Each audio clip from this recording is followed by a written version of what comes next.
जन्मदिनानिमित्त आणि 75व्या जन्मदिनानिमित्त महसूल अभियान आपण या ठिकाणी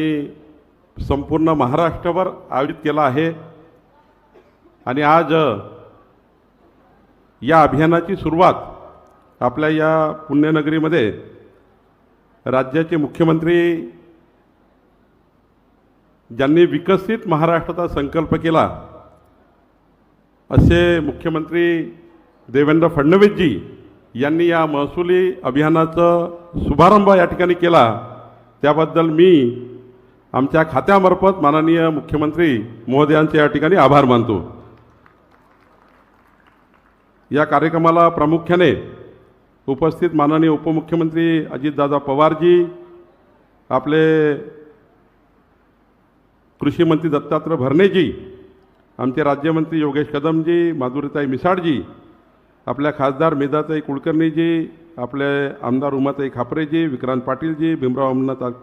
अण्णा तापकीरजी, माननीय विजय शिवतारेजी, बापूसाहेब पठारेजी, सुनील कांबळेजी, चेतन तुपेजी, सिद्धार्थ शिरोडेजी,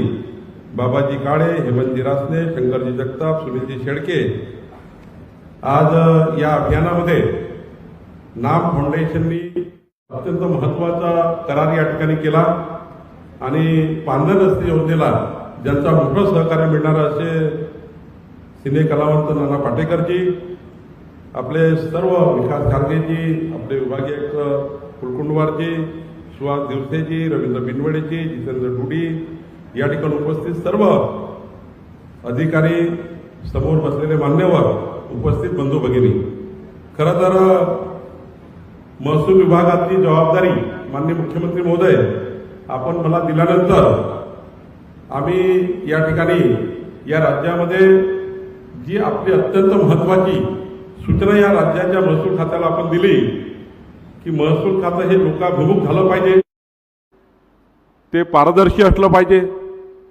गतिमान प्रशासन आपल्या खात्याने दिलं पाहिजे। त्या तलाठ्यापासून भूकरमापकापर्यंत आणि विभागीय आयुक्तापासून तर जिल्हाधिकाऱ्यापर्यंत आणि आमच्या मंत्रालयीन अधिकाऱ्यापासून तर या ठिकाणी सर्व डेप्युटी कलेक्टर तहसीलदारपर्यंत सर्व अधिकाऱ्यांनी मागच्या 7 महिन्यामध्ये मागच्या अनेक वर्षात जे कामं झाले नाही ते कामं करण्याचं काम या ठिकाणी आमच्या संपूर्ण टीमनी केलं। मी महसूल खात्याच्या संपूर्ण टीमचं आज या ठिकाणी मनापासून अभिनंदन करतो। खरं तर आज ही जी सेवा पंधरवाडा आहे यामध्ये छत्रपती शिवाजी महाराज महाराजस्व अभियान या